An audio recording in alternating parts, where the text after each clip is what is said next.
Это наша первая встреча с представителями Организации по безопасности и сотрудничеству в Европе, отметил председатель ЦИКа Валентин Кара. Данная встреча имела ознакомительный характер, но впоследствии в ходе предвыборной кампании с представителями ОБСЕ мы будем тесно сотрудничать, подытожил глава Центр избиркома. Мы провели коротенькую встречу. Коллегам рассказали про ход избирательного процесса у нас в Гагаузии, о количестве зарегистрированных инициативных групп, о жеребьевке, которая вчера происходила, и о порядке кандидатов, как они будут идти последовательно.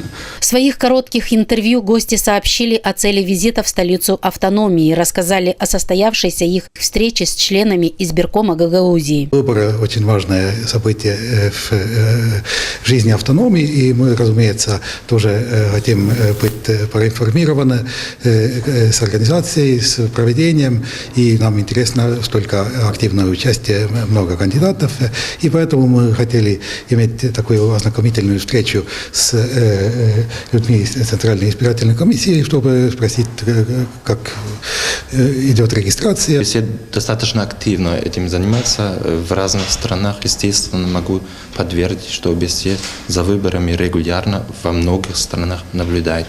Насколько информированы избиратели о предстоящих башканских выборах, как оценивают жители большое количество претендентов управлять автономией, об этом наша съемочная группа узнавала на улицах города. Кандидатов я знаю более 10. Вот. Человек 12-13 где-то пока что, но еще регистрация идет. Сколько будет, увидим.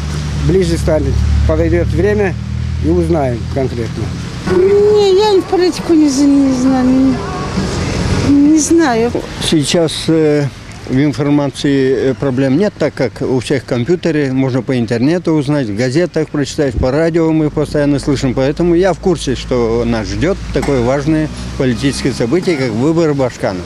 Ну и, конечно же, это башканские выборы. Это архиважный момент для каждого жителя Гагаузии, в том числе и для меня, потому что мы честно должны выполнять наш гражданский долг и делать так, чтобы наша Гагаузия процветала. Знаю, что их много, но сколько и как не считал, если честно говоря. Потому что все достойны, если скажем так, все достойны быть кандидатами. С одной стороны, это хорошо, что кандидатов много, потому что много людей, которые считают, что они способны возглавить Гагаузию. Очень много желающих из-за того, что много молодых, перспективных, которые вдохновляют в изменение нашей ситуации на сегодняшний день. В настоящее время в Центральную избирательную комиссию по выборам главы автономии представили подписные листы 9 претендентов. Всего подписные листы ЦИК выдал 13 инициативным группам и одному кандидату самовыдвиженцу.